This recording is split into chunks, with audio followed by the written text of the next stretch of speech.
supplementation as it relates to, metabolic pathways. And one thing I've been tracking pretty closely is this whole, the NMN thing has now taken a different I was going to bring different that up direction before we wrap this up.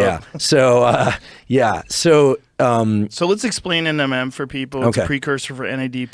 Right.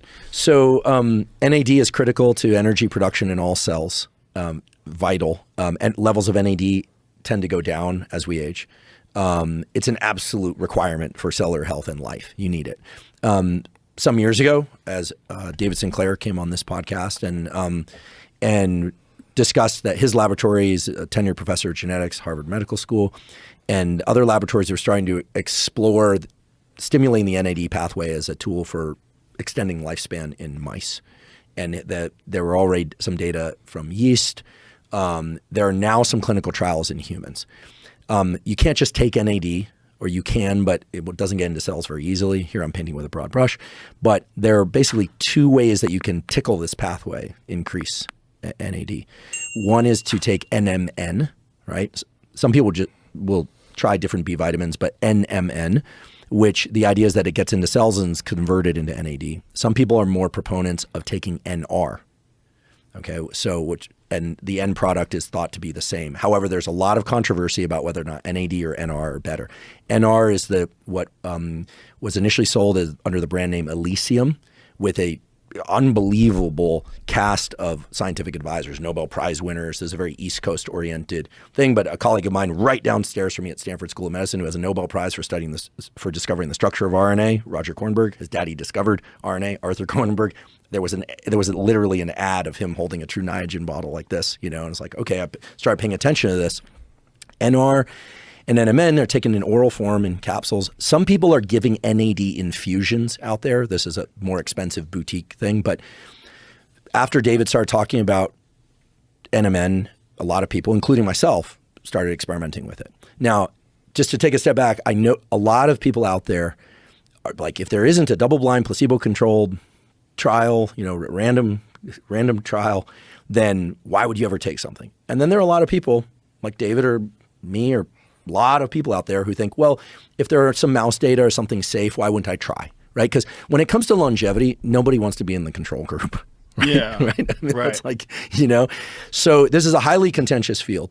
But then what's happened is, so you can take NMN as a sublingual powder, or which seems to be more effective, NMN or NR? Okay, there are people who will argue NR. Are there people that take both? I was taking both for a while. How'd you feel? I felt like I had more energy. Now, it's subjective. It's an N1 thing. But I still take NMN sublingually.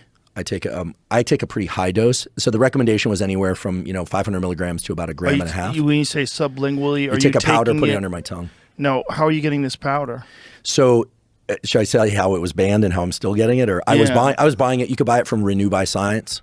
And now it's banned? Yeah, I have no relationship to Renew by Science. But now it's banned officially? Yeah. So what happened was this last year, something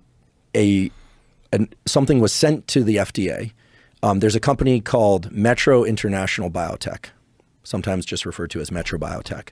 This is a company that has a trial. They're studying something similar to NMN. It's a slight variation on NMN, and it's an experimental drug. And the way the FDA works is if something is being explored as an experimental potential prescription drug or pharmaceutical compound, it cannot be sold as a supplement. So it's a question of what went in first. Now, this happened a few years ago for something called NAC, N-acetylcysteine. Yeah. And NAC is still available despite it initially getting banned. And I'll tell you how it was rescued from that. So it turns out that Metro International Biotech is a company that has a pretty impressive advisory board. Li Wei Tsai from MIT, who I know, Alzheimer's researcher, some other folks.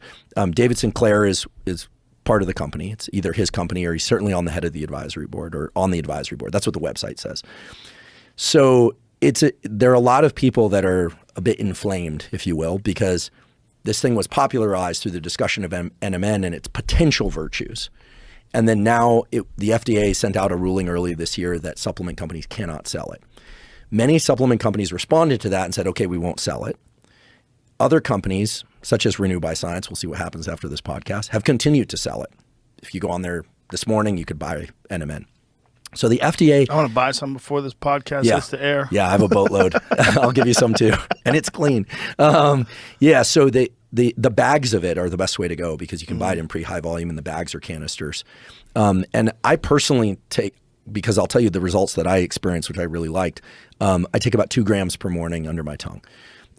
Definite increase in subjective feeling of increase in energy. And you believe the sublingual is the way to go as opposed to taking it in oral form in pills? Yeah. And that's because Atia, who, again, Peter, forgive me if I'm misspeaking here, but Atia was like, there's no way that's going to get into your cells, taking his capsules.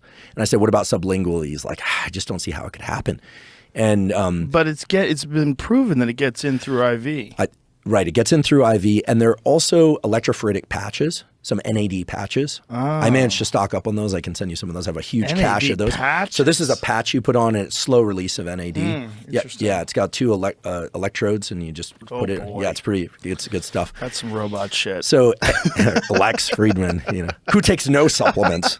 He lives on meat, athletic greens, element, and mint tea. Well. Yeah. Those are all good. And Element's a good supplement. And athletic greens is awesome. Yeah. So people are upset because they feel like they were turned on to this stuff, and then it's now right. So this now could soon be a prescription drug.